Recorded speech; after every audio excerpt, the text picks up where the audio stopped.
Reference आप लोग देख सकते हैं मैंने कहाँ से लिया है।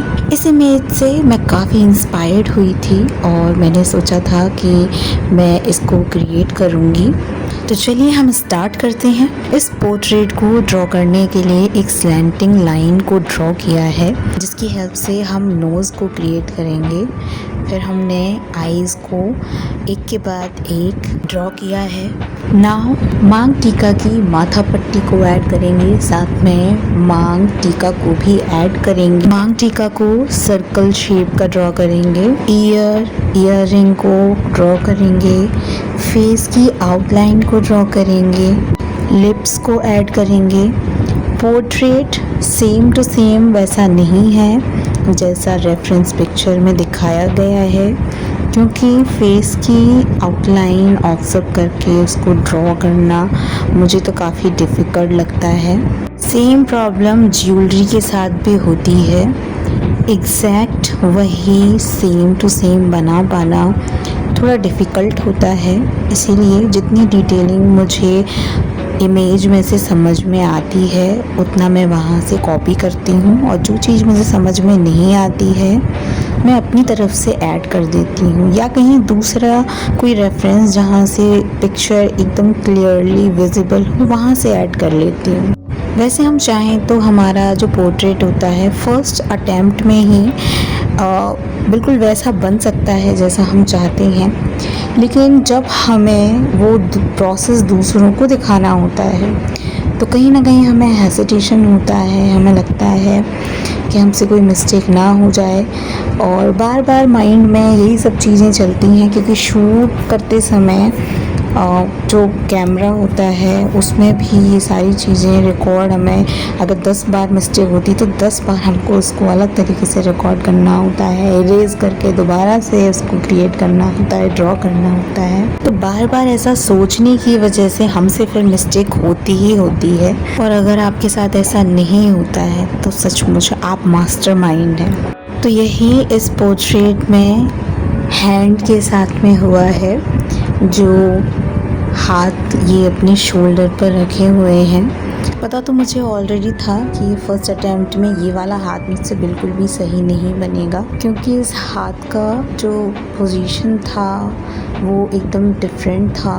डिफरेंट मतलब कि डिफ़िकल्ट, उंगलियों को शेप देना, और क्योंकि कहीं ना कहीं से तो शुरुआत करनी ही पड़ती है, इसीलिए पहले मैंने इस हाथ को ड्रॉ इसलिए किया। अगर मैं इसको ड्रॉ नहीं करती तो जो वेस्ट है, कमर है, दूसरा वाला हैंड, वेस्ट बेल्ट को और हाथ में जो पल्ला गिराया हुआ है उनको कवर कर पाना और ज़्यादा डिफ़िकल्ट हो जाता। मैं यहाँ पे सिर्फ अपनी बात कर रही हूँ, मैं दूसरे लोगों के एक्सपीरियंस के बारे में कुछ भी नहीं कहना चाहूँगी। ये मेरा एक्सपीरियंस है। हो सकता है जो दूसरे आर्टिस्ट होते हैं उनको दोनों ही हैंड से इतना कोई फ़र्क नहीं पड़ता है, बट मैं अपने ही आइडियाज़ एंड ऑब्जर्वेशन को फॉलो करूँगी। दूसरे लोग हमें कितना कुछ भी समझा लें, जब तक हम उन चीज़ों को प्रैक्टिस में नहीं लेकर आते हैं वो चीज़ें हमारे लिए ईजी गोइंग नहीं होती हैं। तो आप लोग भी प्रैक्टिस करते रहिए, और मुझे फ्री हैंड स्केचिंग करना पसंद है तो मैं यही करती हूँ। आई होप कि आप लोग भी इस स्केच को, इस आर्ट को एंजॉय करोगे। बाकी आप लोग भी मुझे कमेंट में अपने इंटरेस्ट शेयर करिए। मुझे बहुत खुशी होगी अगर आप लोग मुझे कमेंट करके बोलेंगे कि इस टाइप का स्केच आप देखना या सीखना चाहते हैं, और अगर मैं आपको सिखाने में सफल हुई तो फिर कहना ही क्या है। आपको मेरे बनाए हुए स्केचेस और ड्राइंग्स पसंद आते हैं तो YouTube पे भी मुझे सब्सक्राइब कीजिए, FB पर भी मुझे फॉलो कीजिए, साथ ही मेरे वीडियोस को लाइक भी कीजिए, और प्यारे प्यारे से कमेंट करके मुझे मोटिवेट भी करते रहिए। जैसा कि मैंने आपको बताया था, ये वाला हैंड बनाने में मुझे काफ़ी दिक्कत हुई थी।